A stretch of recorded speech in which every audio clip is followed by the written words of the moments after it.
Hi, everyone. Welcome to the presentation Refugee Girls Wellbeing Club in Africa ELI, Uganda, the promotion of positive well-being, resilience, youth leadership skills, and dropout prevention through cross-cultural community-based participatory research.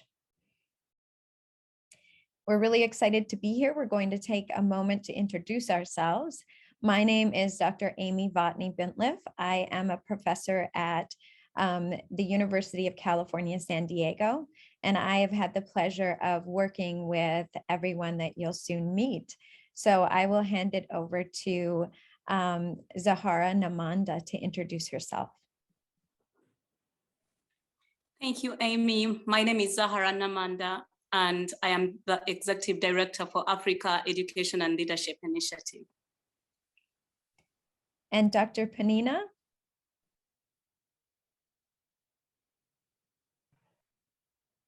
Thank you, Dr. Amy Zahara. This is Dr. Penina Binomcha. I act as a school head of or Dean School of Education at Kampala University. I'm a trainer and I'm an educator. Thank you. And Nora? Yes, Amy and Rebecca. Yeah, my name is Nautaya Nora, a secondary school teacher. I teach CRE, that is Religious Education and History. And at the same time, I work with Africa ELI as a board member, at the same time, a facilitator of the Wellbeing Club. And Patrick? Thank you, Amy. My name is Patrick Bachokrana Kanyihamba. I'm a program specialist and I also work as a consultant for the MasterCard Foundation. I also work as a technical advisor for Africa ELI, and I'm so glad to be here. And Becca? Hi everybody, my name is Becca. I'm a PhD student at UC San Diego, a former social worker, and so excited to be here and to present and partner with everyone on this presentation. So our agenda today is we're going to introduce the 4W model of well-being. What we are doing in Uganda actually has roots at the University of Wisconsin-Madison, where I was a PhD student not very long ago. We'll look at Africa ELI and think about their mission and vision. And then we'll discuss the impact of the Wellbeing Club Uganda through a panel question and answer. We'll also share our joint vision of the future, where we're planning to go next. So the model of well-being that was actually designed at the University of Wisconsin-Madison by Lori Dupree Brown, Nancy Kendall, and Sophia Friedson Riednor, has intersections that historically come from a broad array of the social sciences. And this model is divided into 4 quadrants: lifelong health, human connection, freedom and safety, and thriving.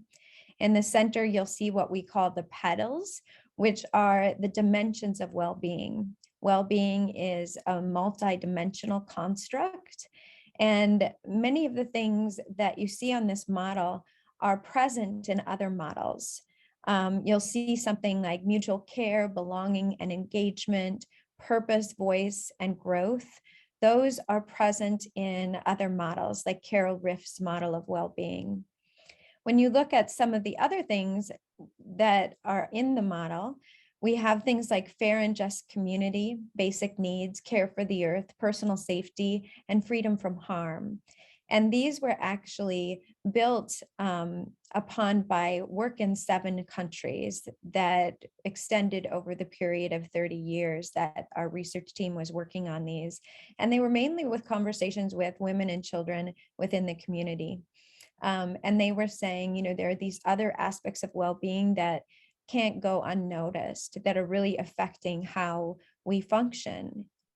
In the center, you'll see self, identity, time, culture, and place. Those are all deeply connected to who we are. And then you'll see things that are reminiscent of Bronfenbrenner's social ecological theory, where we're noticing and recognizing the things that are within our spheres of influence. So family, peers, relationships, local, state, global, and environmental issues. And those spheres of influence all impact our well-being in one way or another. So this is the model that we're actually teaching to youth in Uganda. And we'll share just a little bit more in a moment. So like I said, this model is historically grounded in some of the work and was initially titled Gender, Wellbeing and the Ecological Commons, a Participatory Framework. And you can see the publication that we had when we were designing the model. Much of the model we have credit to a workshop that we did with sex trafficking survivors and practitioners in 2015. And they really shaped our idea of some of the vulnerabilities, and especially the pedal bodily sovereignty. With the youth, we call it personal safety. It's an iterative model, meaning that as we learn more and as we grow, the model may change. This is actually its third iteration, because we knew that we needed to redo some of the models so that it had language that children were able to use. So instead of social protection, sustenance, bodily sovereignty, we changed those things to be more accessible to youth, like care for the earth.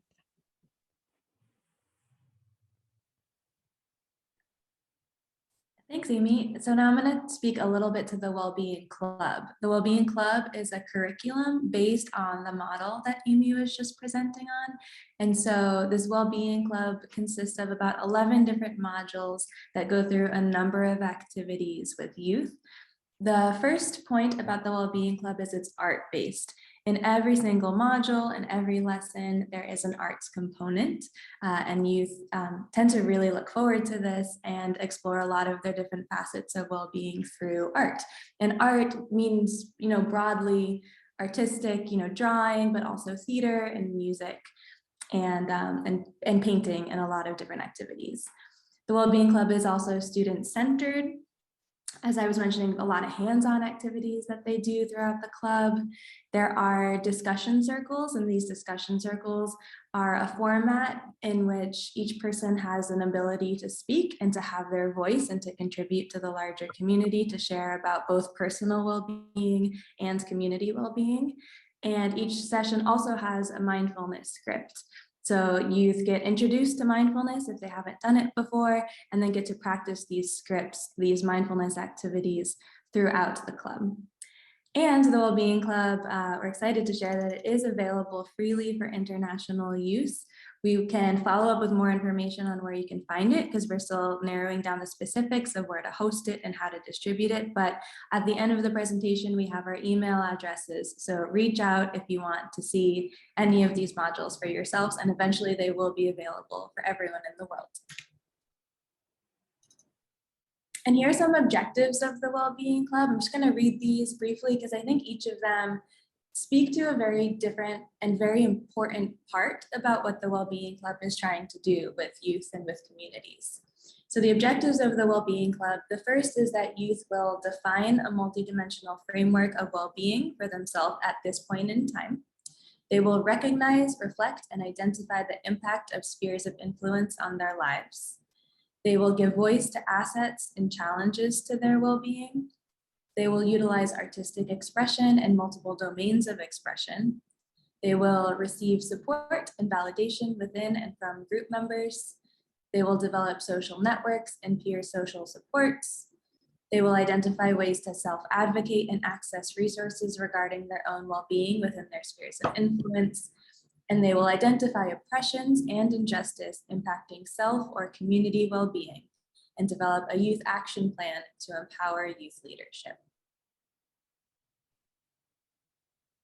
Thanks, Becca.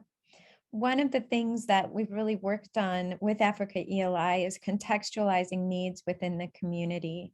The curriculum is written to be adaptable to a variety of contexts, and it's been really enjoyable to partner with Africa ELI and receive their reports and feedbacks on how we can strengthen the curriculum. With the help of the model, facilitators and participants are invited to bring in topics, concerns, and ideas that are most salient to them. So there's a lot of flexibility around the dimensions to focus on concerns that youth might have within their specific community.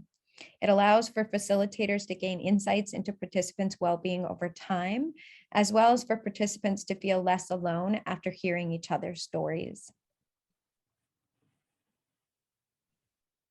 Initial studies show that the curriculum increases student engagement. It allows students to voice concerns so that partners know where to align interventions. It increased student voice and self-confidence. It creates space for peer friendships and peer learning opportunities. And youth recognize that one aspect of lowered well-being doesn't define them. Because the well-being model is multidimensional, students are able to check in about strengths and challenges under each dimension.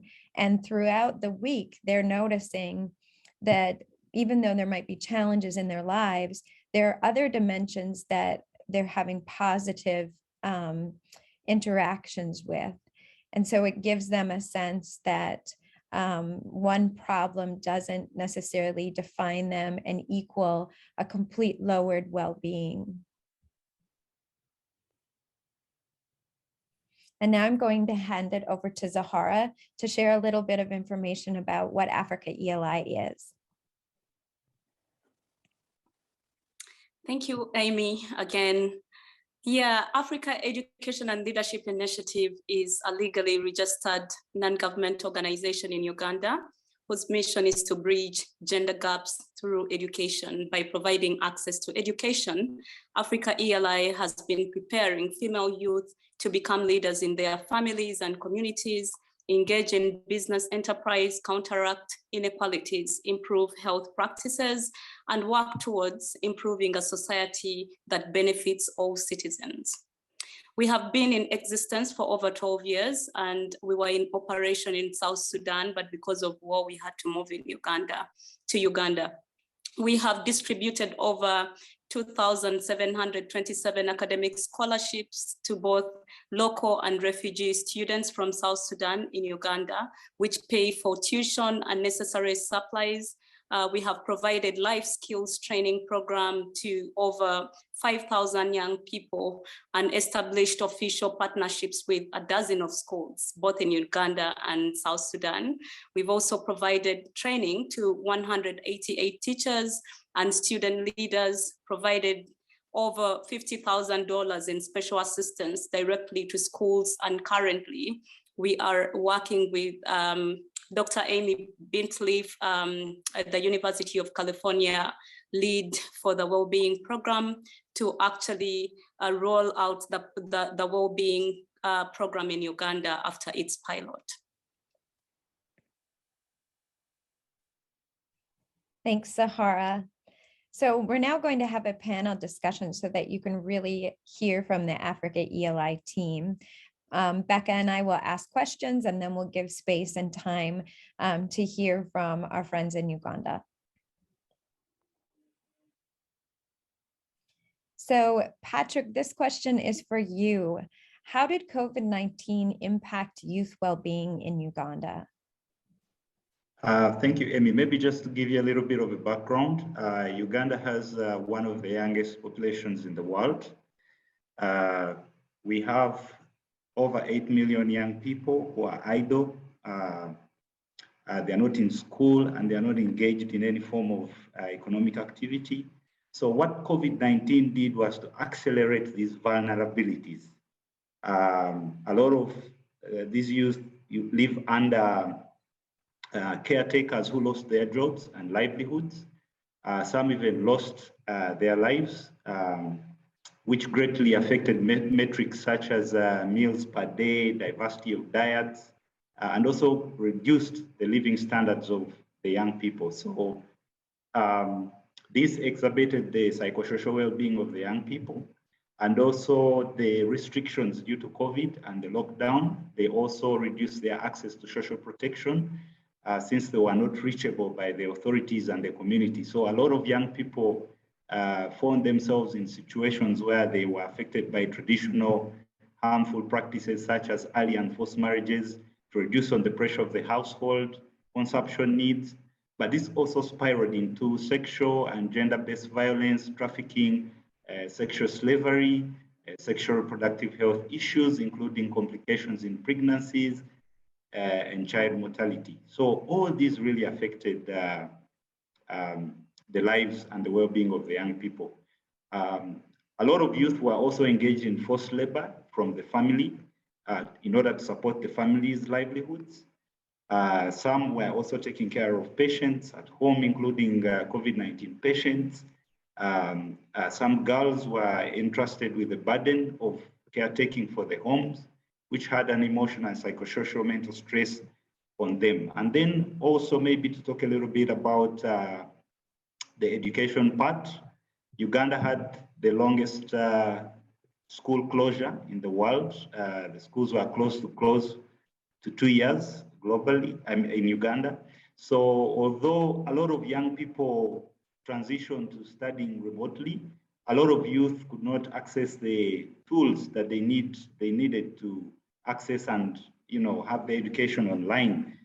It should be noted that in Uganda, only 21.8% of the household own a television, while 5.9% have access to a computer at home. And only 10.8% of the households in Uganda own a smartphone. So for the part of education, what you can call education sufferance, most students experience a total stall in their learning due to remoteness, poor coverage, and lack of access to aids, like I mentioned earlier, which includes smartphone, radios, laptops, and computers. So there was low motivation among the students. There was sleeplessness, anxiety, demotivation to learn, and in some extreme cases, as reported in the media, some young people even committed suicide due to stress. And then lastly, of course, as one of the big effects of COVID-19 on the youth, there was a huge student regression and relapse due to prolonged school closures. So the postponement of the examinations accelerated student regression in terms of performance. There were extreme learning gaps, and even up to now, there are high school dropout rates because young people have been out of school for a long time. And this has spiraled into social, emotional, and educational relapses, causing a lot of mental stress and traumatic experiences to the young people. So COVID-19 has really exacerbated the vulnerabilities that the young people were already facing, and it has put them in a state where they need a lot of support in terms of, taking care of their emotional, social, and economic needs. And briefly, that's really what COVID has done for the young people here in Uganda. Thanks so much, Patrick, for setting that background for us and really showcasing the needs and the vulnerabilities that youth are facing. Thank you so much, Patrick. The next question I have for Nora: how are youth doing as they return to school? Yeah, thank you very much, Becca. We all know that COVID really had a very big effect, negative effect on the world at large. Yeah, I wouldn't say that it only had a negative effect on Uganda, but we all know what took place, that all countries were closed down. Okay, everything was on a shutdown. So just like everything was in a shutdown, it is the same way the students were also affected. That is why we saw that as the students were going back to school, they really found it difficult. So me as a secondary school teacher, I really found it difficult because I remember when the students were coming back, they really had issues because I remember most of the students, okay, not most of them, but some of the girls had gotten pregnant, but at the same time they were interested in school. So they had to choose between maybe being at school and maybe going back to school, rather being at home as pregnant women or going back to school. So some of them were like, let us go back to school. But at the same time, what was the environment in school? Would they manage? Like, would they manage being in school with their pregnancies? Because remember, pregnant women in most cases have so many complications. They have to go for antenatal. Even in Uganda here, the situation of someone being pregnant at school is somehow not allowed. Yeah? So somehow, somewhere, they got difficulties.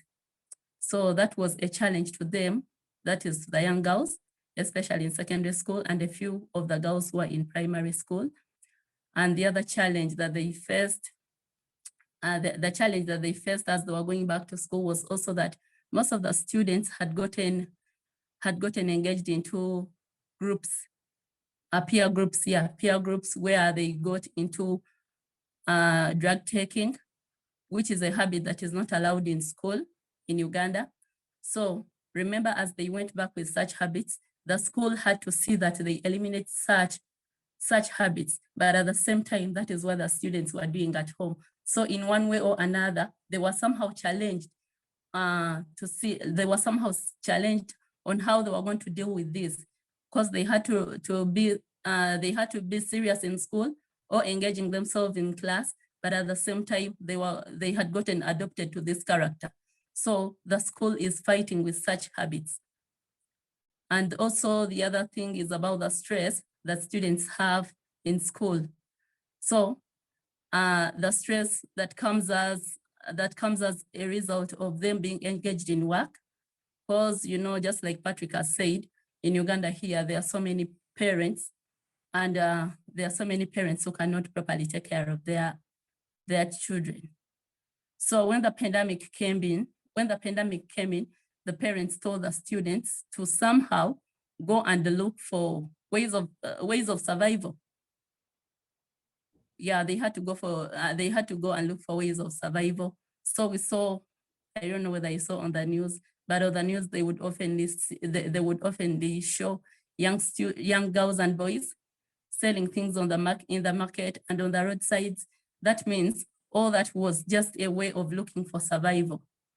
So in one way or another, it affected the young kids or the students, because when they were going back to school, remember, on this side, they had gotten used to working and getting money. But on the other side, they had to go back to school and concentrate in class. So somehow, somewhere, it really became a problem to them. So to present day, most of the students have not really concentrated in class just because of such things that have been happening in their lives. So we had to find a solution as the parties that are involved. The parties that are involved are the government, are the parents, and the teachers.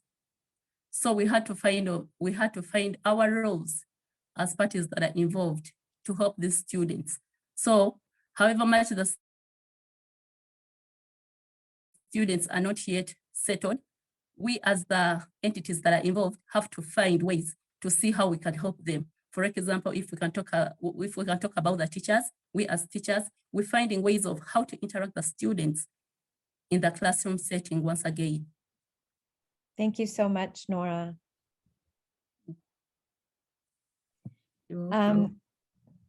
So Zahara and Dr. Panina just got back from a research trip, and they were working with schools that serve refugee populations. And so what are some of the specific challenges that refugee youth are facing right now? Yeah, thank you so much, Amy. Yeah, and all the previous speakers. Yeah, just like Amy mentioned that recently we were in Arua. Arua is one of the districts in Uganda hosting a large number of refugee students from South Sudan. And we are partnering with a school called Excel International Academy there. So Excel International Academy has 90% refugee students. And our trip was to actually undertake a well-being and scholarship recruitment survey, because we want to increase the number of students that we are enrolling in our scholarship program, but also really roll out our well-being program that we've been piloting the previous year. So the two previous challenges that we really found out during this trip, of course, there are so many challenges that refugee students face, but during the pandemic, I think these are the ones that really visibly came out. And we saw that school fees and scholastic needs for refugee students are one of those, and also psychosocial well-being challenges for refugees. I will speak about school fees and scholastic needs for refugee students. Of course, Nora and Patrick have been really relating to the impact of COVID-19 and how parents have been surviving to live with their children back home, but also ensure that they still have hope for kids to go back to school. And here comes a situation that after 2 years, like Patrick mentioned, Ugandan schools have been closed.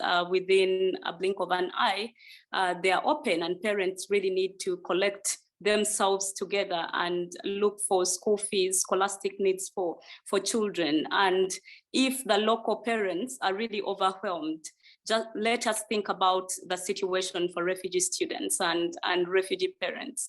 In this situation, we saw that majority of the students that we interviewed really were very kind of frustrated about the situation, that their parents wouldn't raise money for them to go back to school, and some of them returned to school without even scholastic needs, but because of the hope to be in school and the interest and commitment. But they see their future in education. They packed their bags and some of their books and went to school to learn.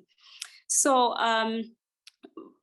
researching or interacting with some of the students, we found out that students themselves, a percentage of students paid for their own school fees. How? Through selling a portion of their food that the UNHCR rations to them. And also the majority of these students who actually accessed school, because Excel is a boarding school, their parents supporting them are women. And so some of the students spoke about their mothers engaging in activities such as hard labor, like digging, but also them selling a portion of food at home to the host community, for them to earn money such that they would pay school fees for the students. And some students really say their parents were very old to engage in activities such as agriculture. We still use kind of that intensive hard labor activity in agriculture. So majority of the refugee parents are very, very old, and some of them are unhealthy, so they couldn't do this each and every time. So school fees is a very big challenge. Well, so given the fact that we were speaking about scholarship and taking in more students, of course, we realized that a big number of the refugee students needed our help. But also we cannot offer help to everyone, given the fact that resources are scarce, but also we understand that these are very important challenges. And once we collaborate and work together, this kind of challenges would be reduced by supporting more refugee students in school. I'm going to call upon Dr. Penina to speak about the psychosocial well-being challenges for the refugee students. In the camps where we went, we actually found out that the percentage of girls who are refugees is almost like 20-30%. I think 20, if we can take a speculation on that.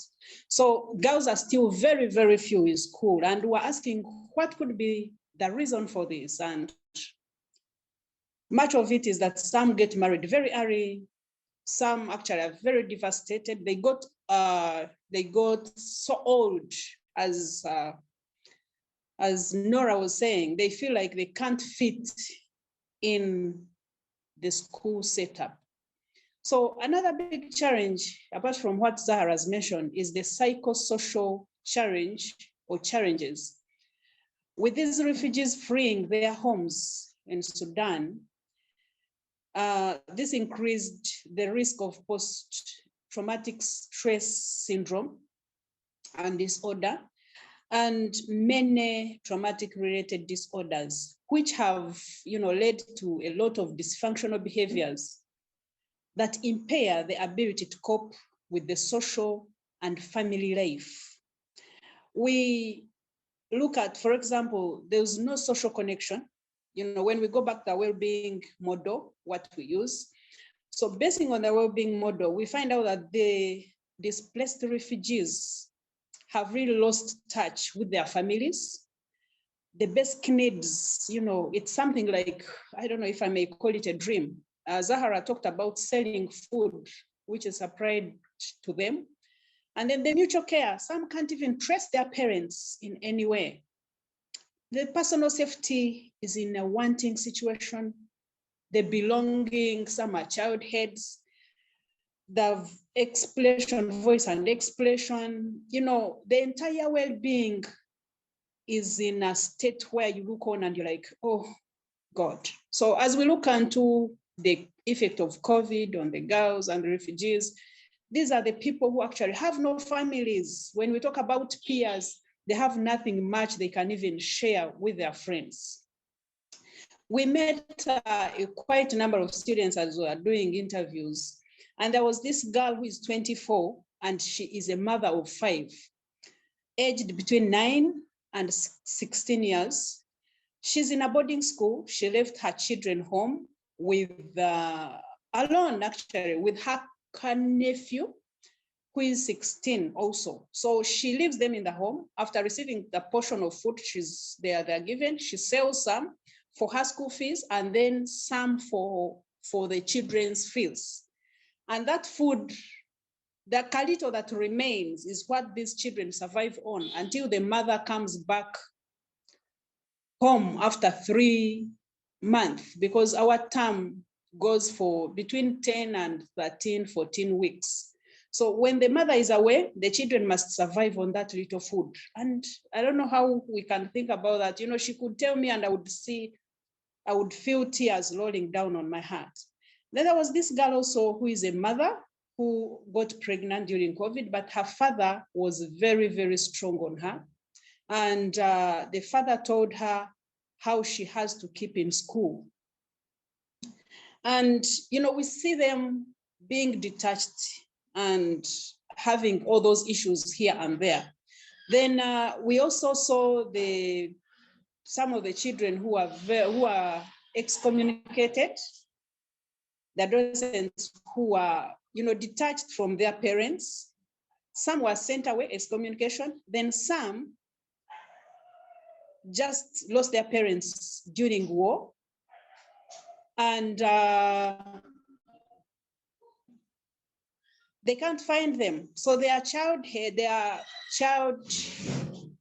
home heads, if I may call them, or child-headed homes. And they are there at school. So they have their siblings, they live at home, and they're in school trying to study, but also they actually they have no hope. They're like, I wish I can be able to finish my school. And the well-being came in and we are like, okay, we can try to instill the hope through the self-care strategies, the self-identity, the love, and the judgment of the feelings when they're feeling down. But then you still have to ask yourself, how do we trace back the parents? Then one other big thing that I can't really leave out is the care, the health care facilities. As we look at these students in the normal schools with their parents, there are these students who actually can't even afford the sanitary towel in the refugee camps. And they're in school, they're in boarding school, and they're there. Zahara, I don't know if you remember one school where we're on assembly and there was an outbreak of flu and cough. And the teacher on duty asked, who of you has a handkerchief? A simple handkerchief in Uganda costs something like maybe 500 shillings. I don't know how much is that in a dollar, 500 to 1,000. And only one student out of 300 had a handkerchief. And that is a school that is populated with refugees. So that's the well-being we are talking about. And they all have flu and they blow their nose with their hands and they smear it on anything that could be nearer, either their cloth or a tree trunk or a wall. So that is it. The challenges that these refugees, adolescents are going through, oh my. Yeah, I think I can end there. Thank you. Thank you so much, Zahara and Dr. Panina, for highlighting the academic, physical, and mental health concerns that you were noticing when you visited the refugee youth. The next question is for Zahara. How did you implement the pilot Wellbeing Club amidst the pandemic in this past year?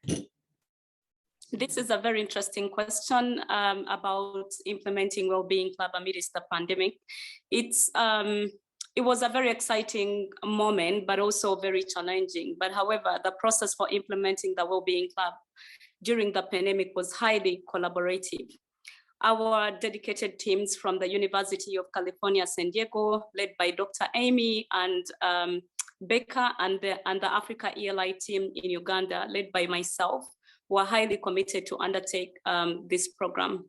Our teams worked together to co-design the curriculum and to fit into the context of Uganda, just like Amy mentioned earlier.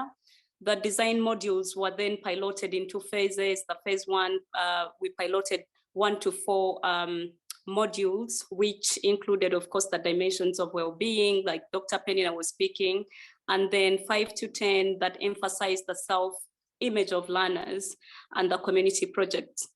Of course, our beneficiaries for the well-being program were 25 Africa ELI students who held a diverse background and culture. The majority of these participants were students who were female. And of course, given the fact that we work with majority who are female students, this is what our club also illustrated. We worked with their parents and guardians to consent us to really undertake this program. And of course, during the pandemic, it was very hard to really connect up with the different parties who were involved. Sometimes there were restrictions to do with movements, lockdown in the country, but working together as a team, just like I mentioned, was something very resourceful for us. Yeah, also as we piloted the Wellbeing Club amidst the pandemic, we followed the guidelines that our Ministry of Health permitted and worked with one of our local partners called African Women and Girls Organization to ensure that we had space that was available in case the restrictions were lowered. We always had a place to undertake the program. And with that, honestly, we were in position to create a crazy, exciting program amidst this pandemic. Yeah, it wasn't easy, but we did it as a team. Thank you so much, Becca.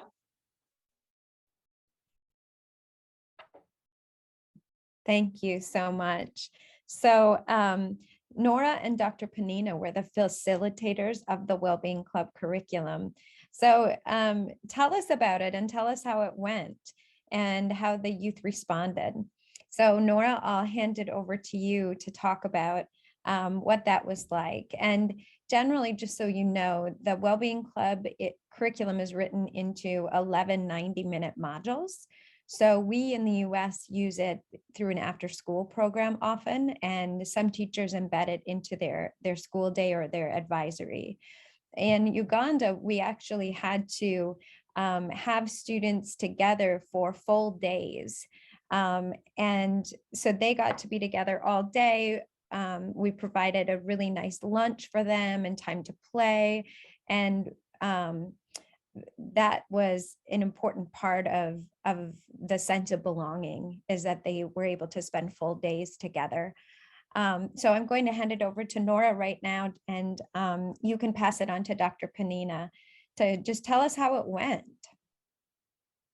Okay, thank you very much, Amy. Yeah, it was a pleasure that the Wellbeing curriculum came in at a time when we are under lockdown. Yeah, as a teacher, I would say that I wasn't that busy, because remember the schools were closed down.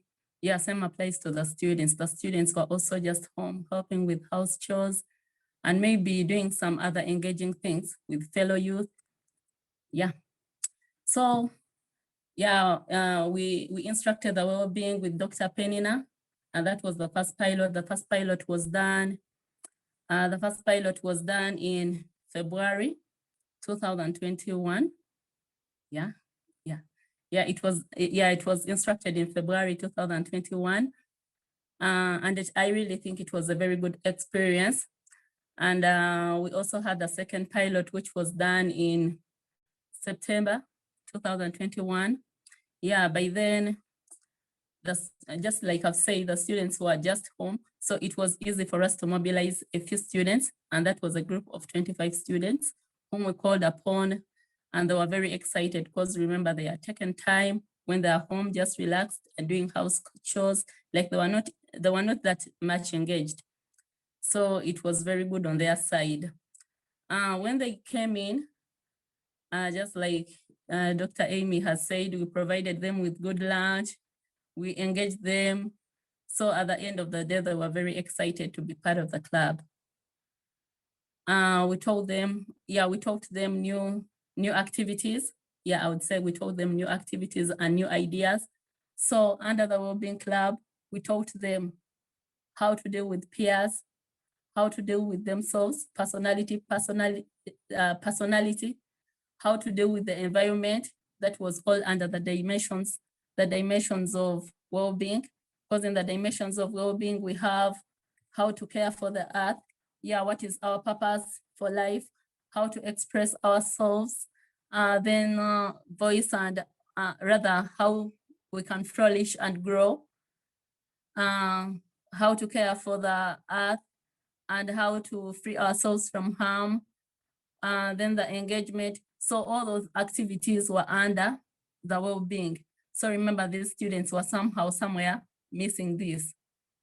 They knew that all this existed, but they didn't know how to deal with it. How to get basic needs, maybe from their parents and maybe from their peers. So in one way or another, they learned how to do those things. Maybe the other thing was also how to interact with the media. Yeah, they learned how to interact with the media and the community, how to interact with their feelings. Sorry, not how to interact, but how to deal with their feelings. Because we know some people are very short-tempered. The moment they get issues, there is a way they react that is not necessary. So under the well-being, we taught them how to deal with their feelings and how to deal with other people's feelings. For example, if I'm excited, do I really need a hug from you? Or there is a way you cheer me up in another way. If I'm sad, what do you do with me? And how do you deal with me? So such things were taught. We also talked about, like we showed them the different ways on how to do these things. For example, we taught them the mindful activity, the mindfulness. I remember we talked about the mindfulness. The students didn't know that they can calm themselves down, maybe like by breathing in and out. But through the Wellbeing Club, we taught them that if you're annoyed maybe with your parent, there is a way you can calm yourself down. Instead of quarreling with your parent, you can maybe lock yourself in your room.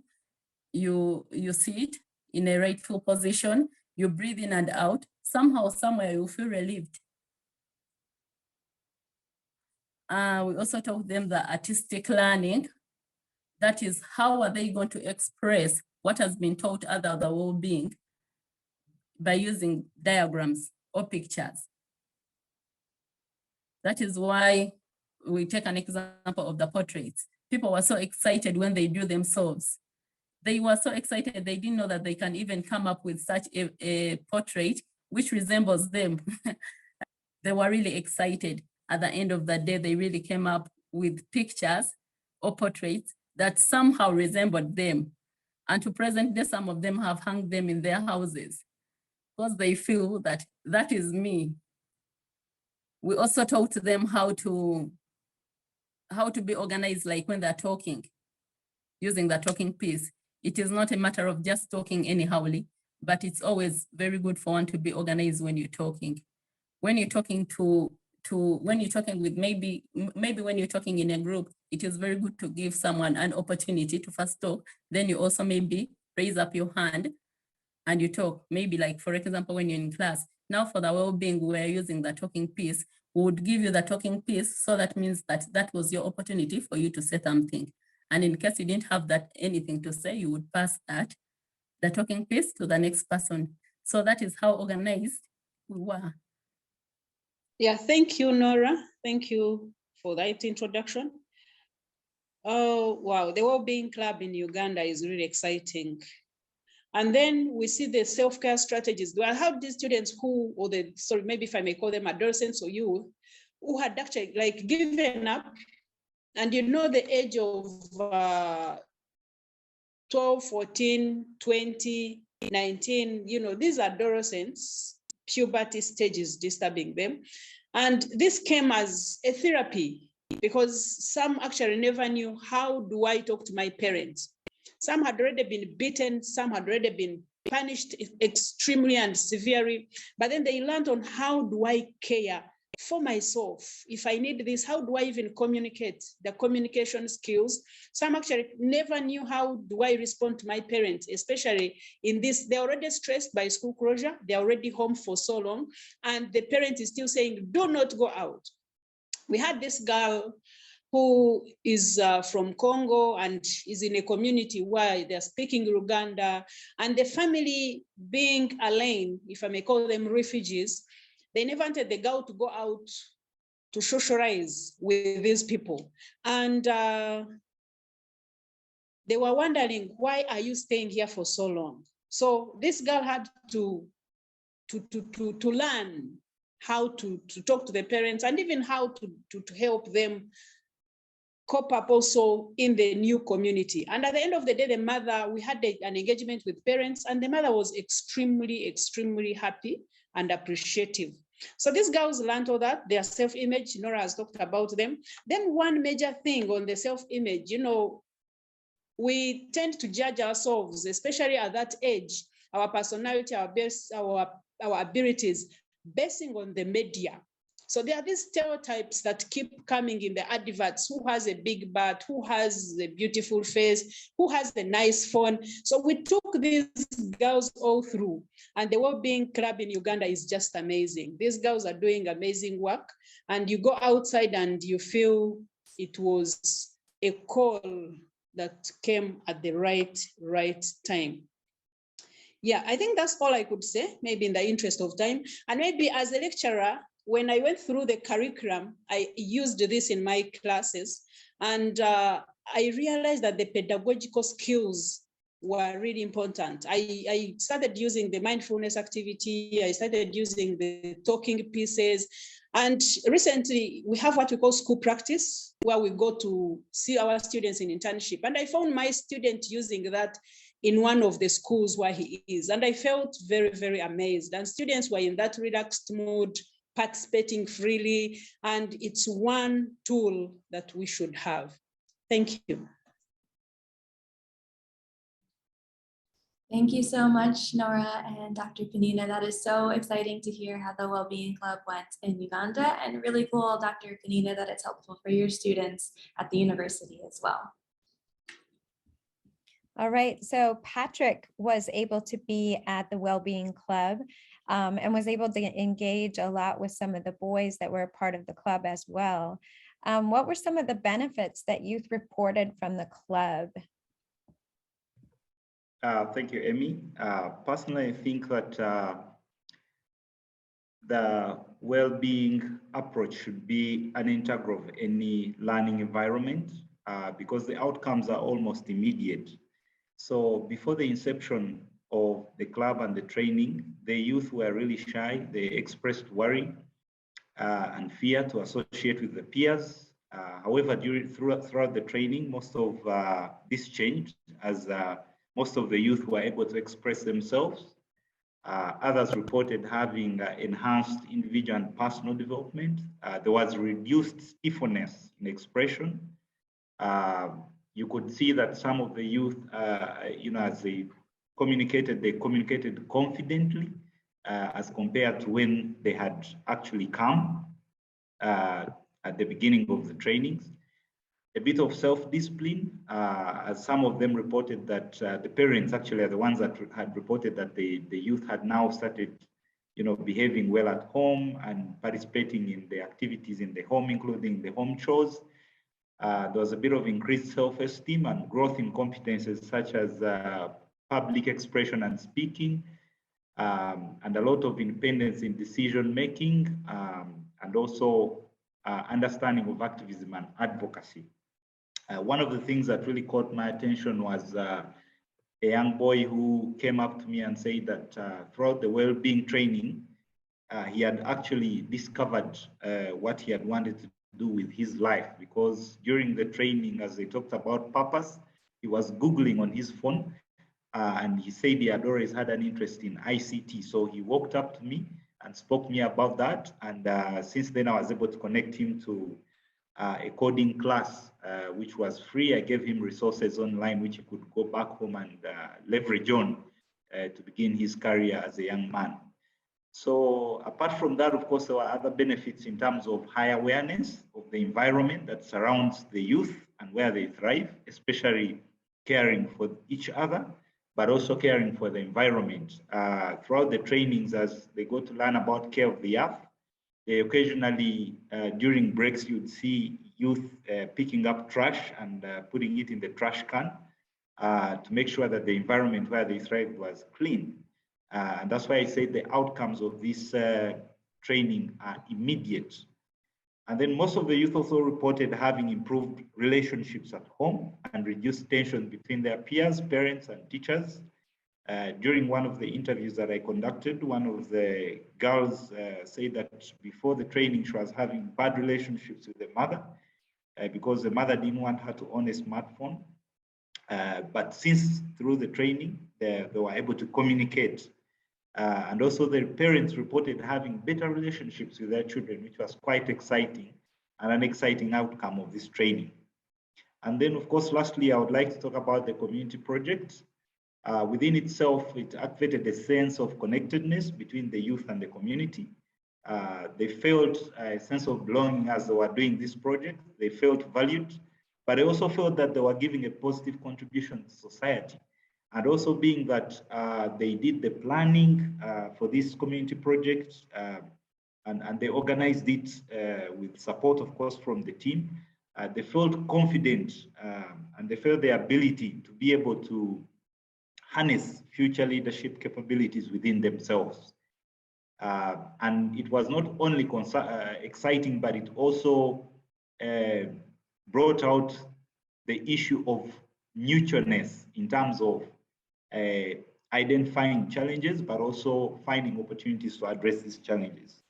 So for the young people, really the benefits were so many through the well-being.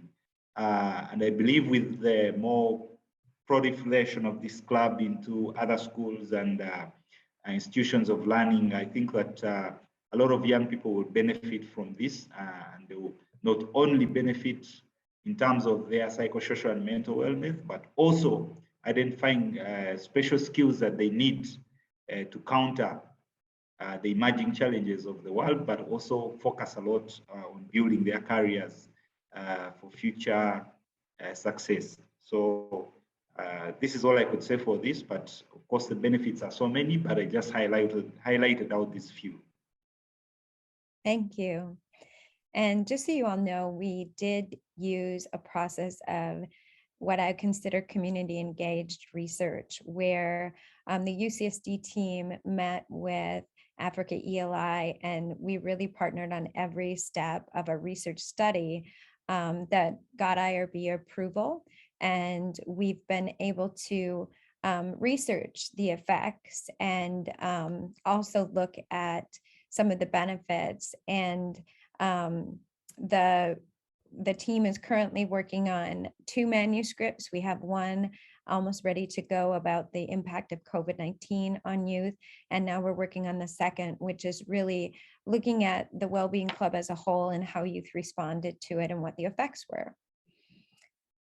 So one of the things about the curriculum is that we move through a process in these 11 modules of starting with our own well-being and really thinking inward about how we're doing and how we can communicate and self-advocate.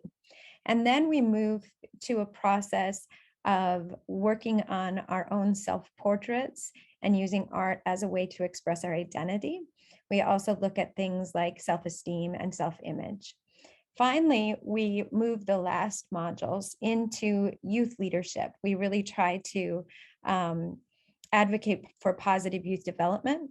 And part of that we feel is having youth then use the dimensions of well-being to consider their community well-being and the needs within their own community. We hand it over to the youth to really design student-led projects. And that's what Patrick was referring to. And I would love to hear more from Dr. Panina. Tell us about the community well-being activism projects that the youth chose to engage in.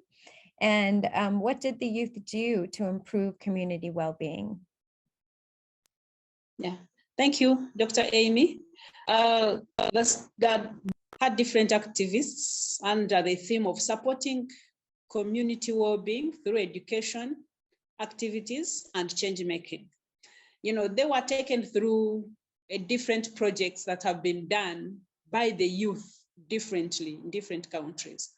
And after that, they were given opportunity, you know, to think through the dimensions of the well-being and choose which one to take.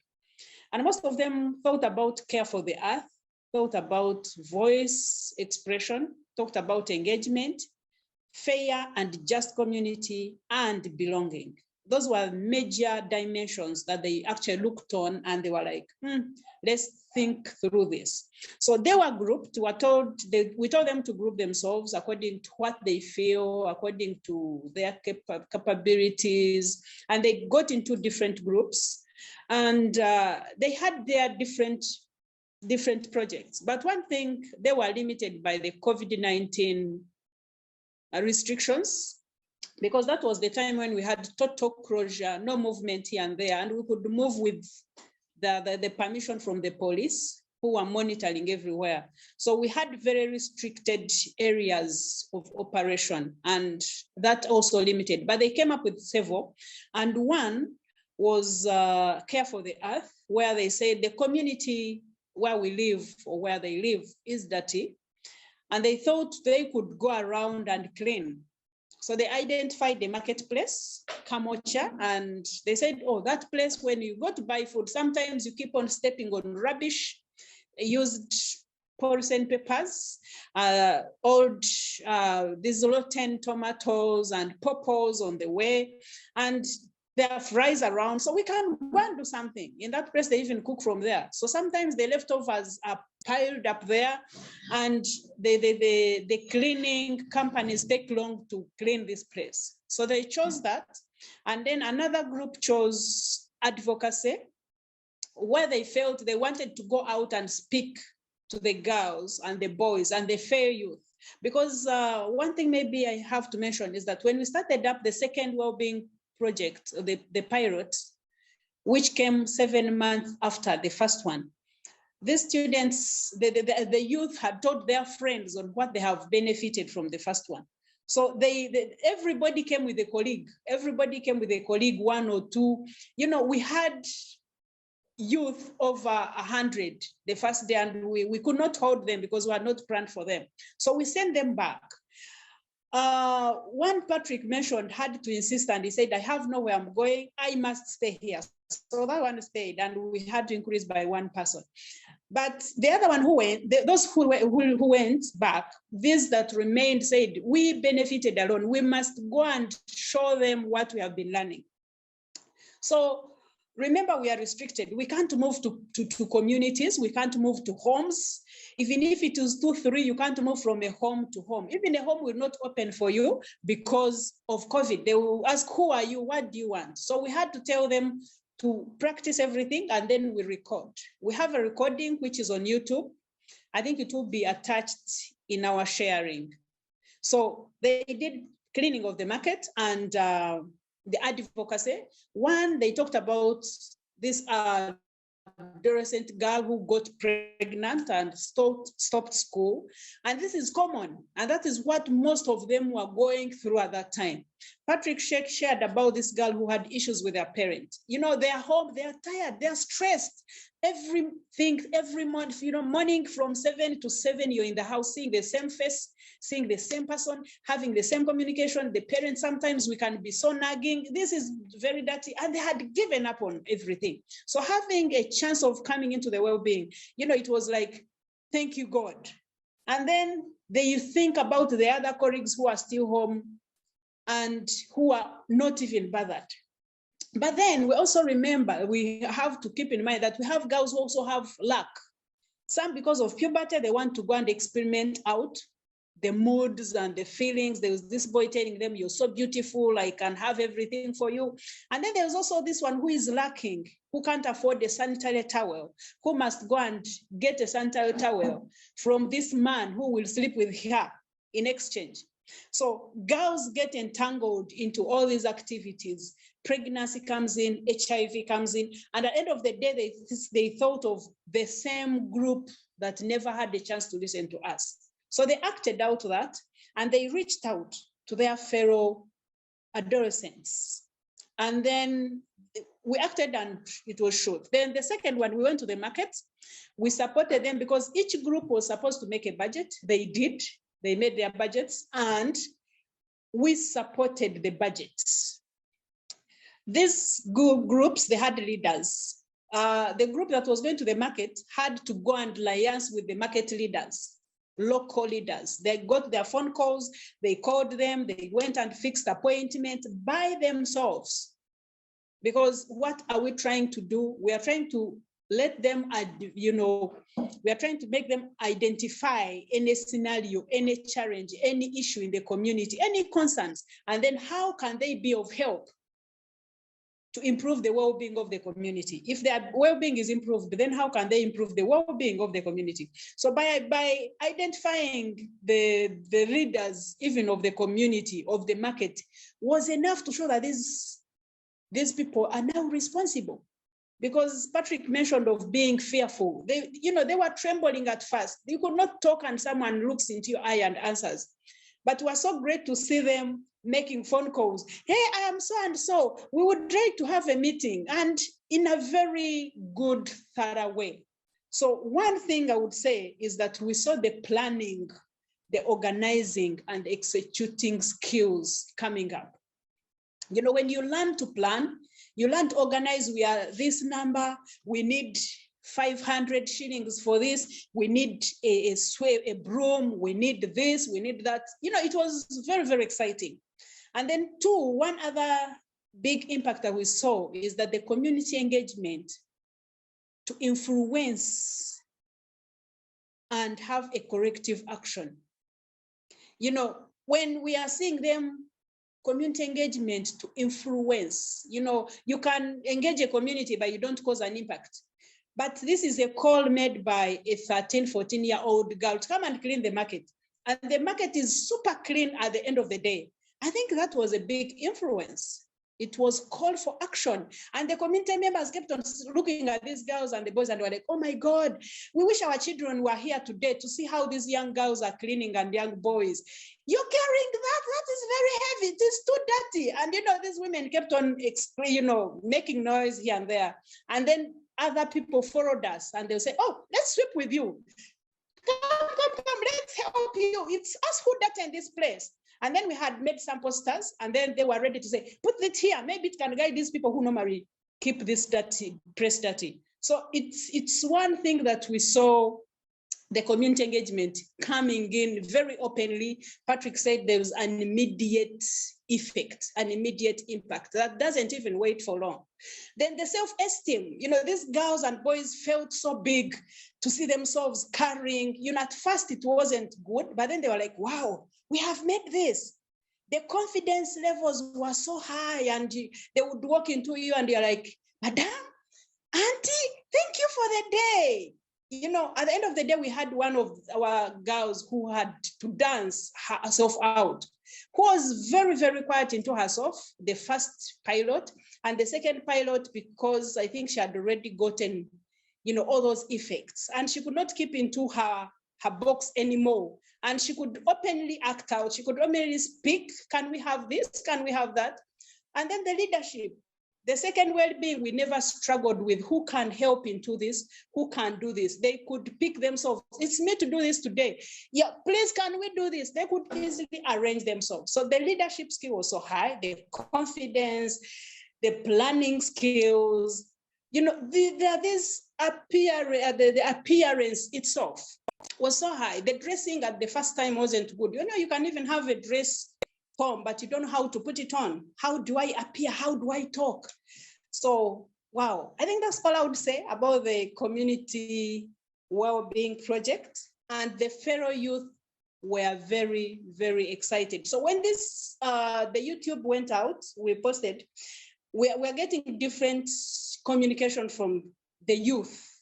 And they're so excited about the program. And they're actually saying, how could you choose a few and you leave us behind? But they're also happy that the fellow youth reached out to them and told them about the dangers of what is in the community. So there was this girl who was saying, I had this man who was on me, a border man, who almost, she almost gave in. But after watching the video from her colleagues, she ended up and terminated the relationship. So there was this that we really work. Thank you. Thank you so much. We're also as a team looking at the inequities that students are facing in Uganda, and part of our manuscripts and our writing are hopefully going to shed light on some of those things, the sexual harassment that girls face, early pregnancy, and really some of the effects that COVID has had. And so we're hoping that part of our work as a research team is also being able to advocate for systematic change that's needed. Our last question can really be answered by the team, but we'll let Zahara and Dr. Panina kind of start. What are our goals as a joint team? What are some of the things that we're working towards next? So Zahara or Dr. Panina, you're on camera right now. Do you want to start with some of our goals? To reach out, you know, the 25 youth that we reached out in our pilot was a quite small number, but then looking at its impact gives us morale to open our doors to more schools and more communities. So we have a plan of reaching out to schools in Arua. We have already started that one, and it should be rolling out. Maybe Zahara will inform us more about it, but maybe in a month or 2 months' time. And then a school also in the urban setting in Kampala will also be put on board. So the well-being will be rolled out. And other plans or goals is to write. We are doing more of the writing. There's, I think, one paper that is about to be published.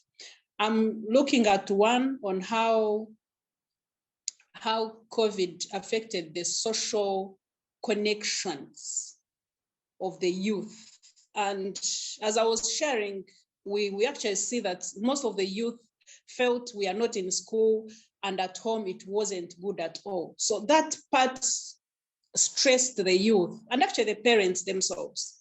Nora talked about the issues in schools, and I have a sister who is, one of my sisters is an accountant in one of the primary schools.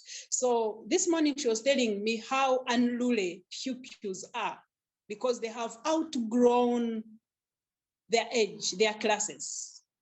And I was like, but they were home with their parents. Can't these parents help? These are young girls and young boys of, you know, below 12 years, but they are very, very unruly. So there was a lot of social interconnection somewhere that's, I think we need to read about and write about.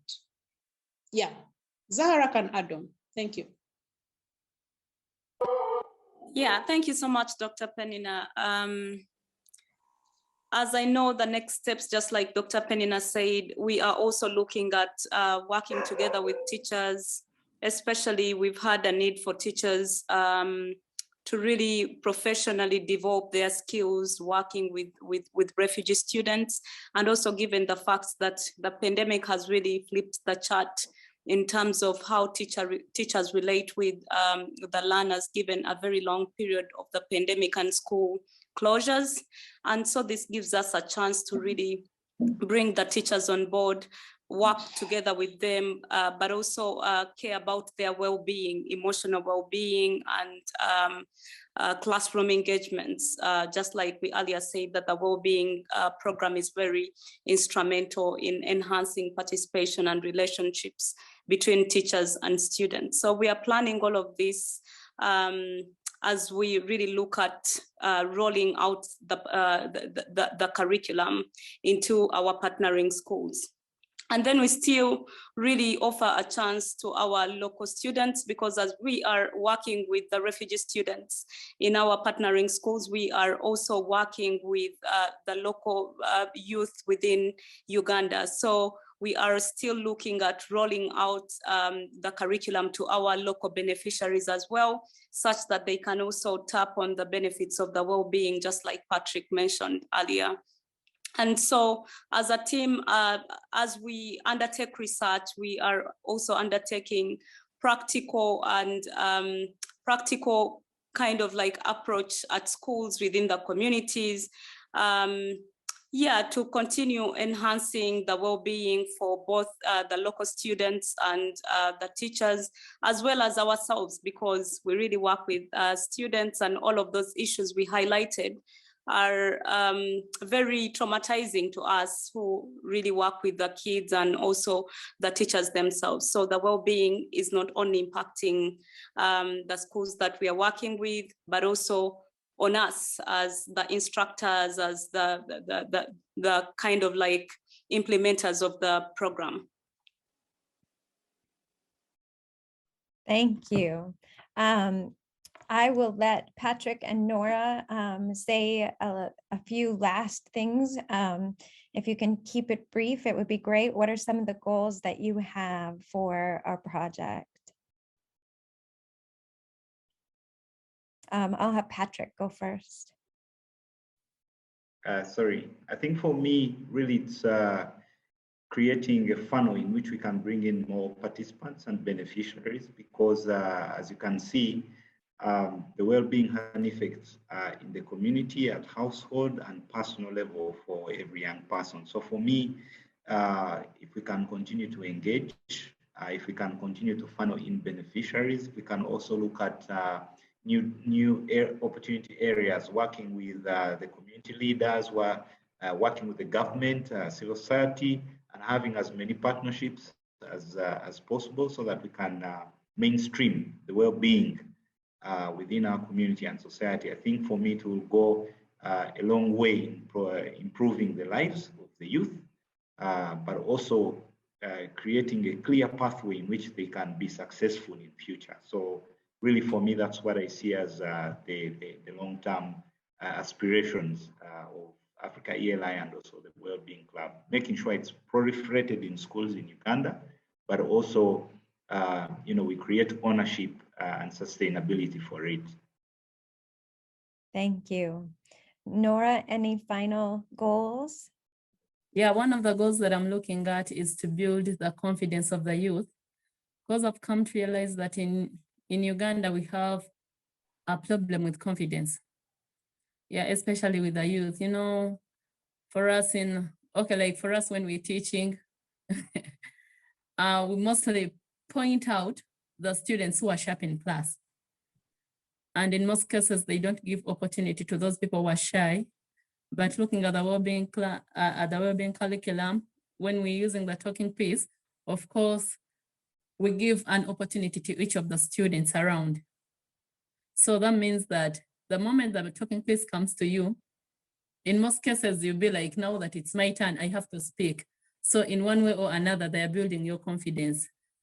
So me, that is my major goal. Yeah, thank you very much. Thank you. Thank you all for spending this time with us. One of our major goals here at UCSD is to continue to engage in community engaged research and practice.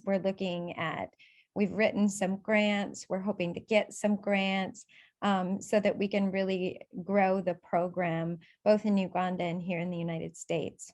So thank you so much. Thank you to our amazing panelists. We are so fortunate to have their expertise and their passion in this project. And I'm just so grateful to all of you for being here. And if you have any questions, we will share. I'm just going to share my screen. We have some of our contact information here. We would love to hear from you. If you're working on similar work, if you're interested in the curriculum, or if you just want to reach out and find out more about how you can help and assist the refugees and all of the youth right now as they recover from the pandemic. So thank you for joining us and have a very good day.